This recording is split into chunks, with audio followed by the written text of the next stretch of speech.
talk a little bit about the importance of the deep hip rotators and the role that they play in hip stability. So the deep hip rotators are a group of 6 muscles, and they're right on the back side of the hip joint. So they're small muscles, and they're underneath the bigger gluteal muscles. So like glute max is on the outside, and then underneath that, right up against the joint, we find this group of deep hip rotators. And they really play a major role in stabilizing not just the hip joint, but the entire lower extremity. And they play a large role in your alignment, making sure that you have a strong pelvic floor. So there's a lot of different reasons that these muscles are so crucial to strengthen. And they're often overlooked. When we think about strengthening glutes, we do a lot of hip extension work, bridges, deadlifts, things like that, which are all super important exercises, but they're not targeting the smaller stabilizer muscles. And so I want to give you a bit of an idea of how to actually work these and what they do, what they're for. So if I look at my lower leg, and I'm just going to do the example of a single leg stance, what I'm looking at is what's the alignment of my femur in relation to both my pelvis and then my knee and foot. So if I'm doing a single leg stance, ideally what I want to see is that the femur is not internally rotated at all, but that it actually is staying square to the front. So my knee is pointing straight forward, my pelvis is level, and I'm not getting any of this internal rotation or tipping in. The other thing is the weight on my foot should be symmetrical. So if you think of your foot as a tripod, we have 1 point under the first toe, 1 point under, like I usually say 4th toe, not so much 5th, but 4th or 5th toe, and then the 3rd point right through the center of the heel. And we think of that tripod should be level on the floor while being able to maintain the alignment of my leg. Now, what's controlling the positioning of my femur, a lot of that is actually coming down to the deep hip external rotators. So when I activate that muscle, it's helping keeping that knee pressed a little bit outward as opposed to getting that internal rotation and valgus stress that we call it at the knee. So I'm sure when you've done squats before, you have heard press your knees out, which is true to a certain extent. But if you're not paying attention to what is actually pressing those knees outward, then you're not truly strengthening that rotator muscle group. So it's not just about driving the knees out as far as you can. We want to make sure that the foot is staying level on the ground and that you're actually activating up through the top of the hip joint. So when I'm on that single leg, it really is a pretty subtle change of activating those rotators versus not activating them. But that little bit of a change makes a really big impact on our function. When we think of something as simple as running, every time you run, you're in a single leg stance. There's never a point during running where there's 2 feet on the ground. So I have to be strong enough in those hip external rotators, those deep rotators, to be able to counteract the force of my body so that every time my foot makes contact with the ground, I'm not going into that valgus pattern, as we call it, where that's like that knee tipping inward, internal rotation. I want to make sure that I have enough hip stability so that I can stay in good alignment every single time my foot hits the ground without having to think about it, because when you're running, you don't have time to stop and think. And so again, those deep external rotators and the strength and awareness of how to activate them plays a huge role in that. So again, so that was looking at a single leg stance. If I look at something like a squat, same thing, I want that tripod of my foot to be in a good position and symmetrical on the floor.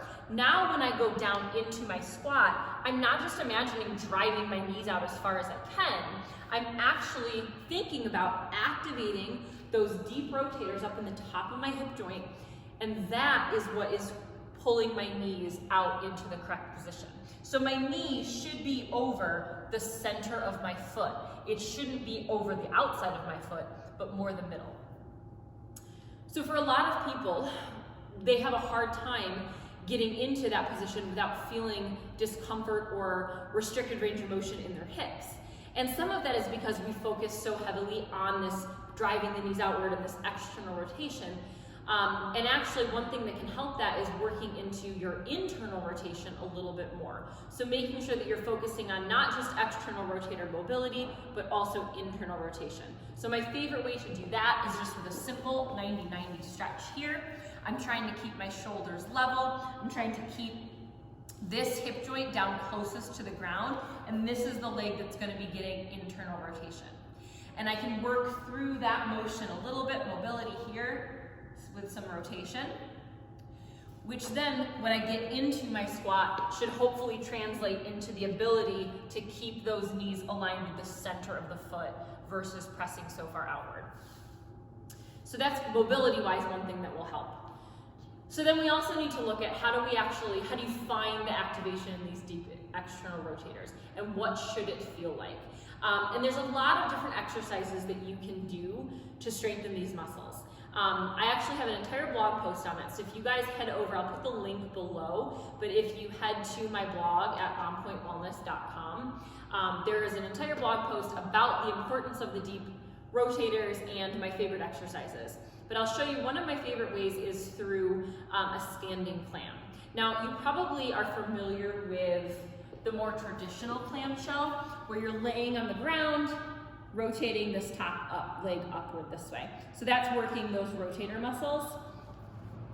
Well, this is a really good exercise for finding the muscle, and I do usually recommend it as step one to be able to find it and feel that muscle contracting. It's not the most functional thing. And the reason for that is our foot is up in the air during that exercise. Really what you need to learn how to do is activate those rotators when the foot is making contact with the floor. So we're in a weight-bearing position, because that is going to be a lot more functional for your day-to-day exercises and activities. So with a standing clam, it's the same motion. I'm taking that knee and I'm rotating out to the side, but now I'm getting some weight bearing through one of my legs. So I'm working the deep external rotators on both sides in two different ways.